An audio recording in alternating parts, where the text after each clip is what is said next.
Chaque jour, votre taux de sucre dans le sang fluctue comme des montagnes russes. Sebolix soutient des taux glycémiques sains. Apprenez-en plus sur sebolix.com.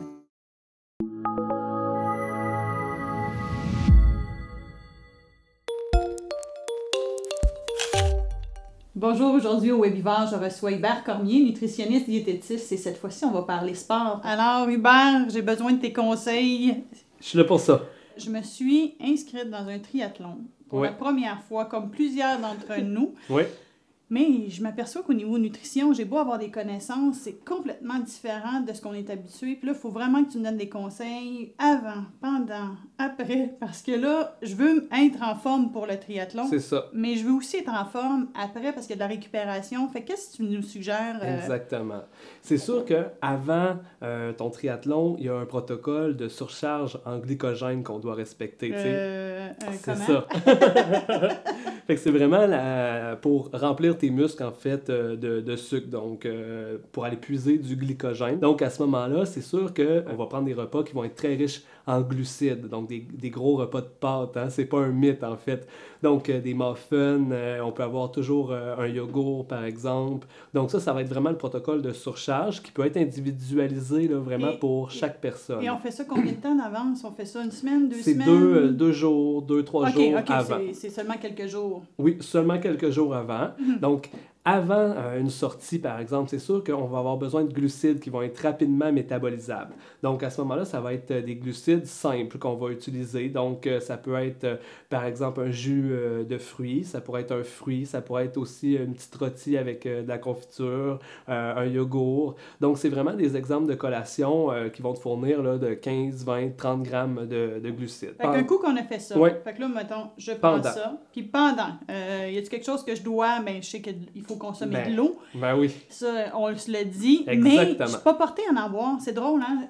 Je cours, puis je ressens pas le besoin. C'est ça. Puis justement, il faut pas attendre de ressentir le besoin parce que quand on ressent le besoin, c'est qu'on est déjà déshydraté. Donc à ce moment-là, il faut s'hydrater aux 15 minutes. Donc si on prolonge, par exemple, plus d'une heure, ben là, à ce moment-là, on va prendre plutôt une boisson pour sportifs, comme du Gatorade, du Powerade, ou on pourrait avoir par exemple aussi de l'eau de coco qu'on aurait rajouté un petit peu de sel, ou une boisson de récupération là, maison là, qu'on aurait faite à base de jus d'orange. Donc quantité égale jus d'orange, eau, on rajoute du sel dans sa gourde et on est parti. Donc ça, c'est pour les sorties de plus d'une heure. Okay. Donc sinon, si on est en bas d'une heure, on doit boire de l'eau.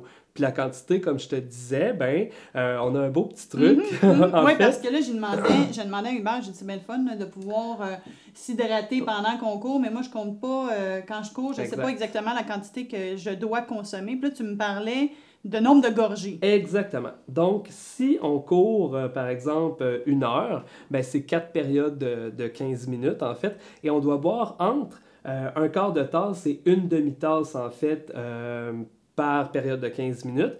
Et avec nos petits trucs plus ou moins scientifiques, en fait, ça l'équivaut à peut-être 2 gorgées à 4 gorgées. Donc, je prends ma gourde. Bon, ça, c'est un exemple, mais vous pouvez en avoir de toutes les sortes. Et je prends 4 gorgées, mais le débit ici peut varier. Fait que c'est ça. Donc, c'est entre 2 et 4. Ça aussi, c'est à tester et voir la quantité que nous, on a besoin. Exactement. Okay. Donc, si on sait que c'est une demi-tasse environ par période de 15 minutes, donc à ce moment-là, on aurait 2 tasses pour une heure. C'est un bon truc parce que c'est plus facile. Donc, après ça, là, je suis dans l'entraînement, j'ai pris la quantité d'eau que j'ai besoin. Y a-t-il autre chose que je devrais consommer autre que l'eau pendant l'entraînement? C'est sûr que là, si on parle d'un triathlon ou d'un marathon, plus c'est long, plus on doit consommer, par exemple, des glucides pendant notre course ou pendant notre période de vélo. Comme là, à ce moment-là, tu sais, il existe plein de produits. On a nos gels, par exemple, qui sont peut-être un petit peu dispendieux. Tu sais, on pourrait les remplacer par des jujubes. En fait. Oui, les jujubes que les enfants ont. Exactement. Ah oui, fait que là, on a juste à regarder la quantité de glucides à l'intérieur des jujubes. Exactement. Fait qu'on en prend tout au long là, de notre course pour pas avoir de baisse d'énergie. Et il y a même des marathoniens qui vont boire, par exemple, une boisson gazeuse au courant là, de leur exercice, de leur effort. Oui, parce que ça contient énormément de sucre. Mais oui, puis tu as un peu de caféine. Fait que ça peut donner un petit boost. Donc, on a fait le avant, pendant, on est rendu après.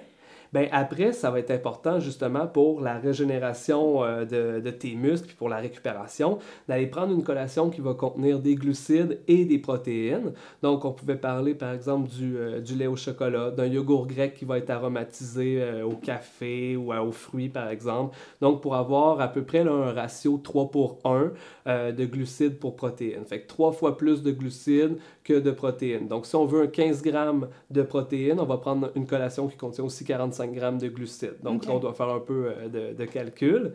Et en fait, aussi, il faut se réhydrater, surtout quand on a fait des efforts intenses. Donc, à ce moment-là, le truc qu'il faut faire, c'est vraiment se peser avant et se peser après. Après l'entraînement. Donc, avant mon triathlon, en principe, je devrais me peser, voir le poids que je pèse. Et après, si j'ai une perte, donc, exemple, si je pèse 130 livres, puis à la fin, je pèse 128 livres, ça donne quoi comme indice? C'est ça. Fait que là, ça te fait une perte de 2 livres. Donc, on sait que c'est nécessairement pas du gras, tu sais, suite à 3 heures d'effort. Donc, c'est vraiment une perte d'eau via la transpiration.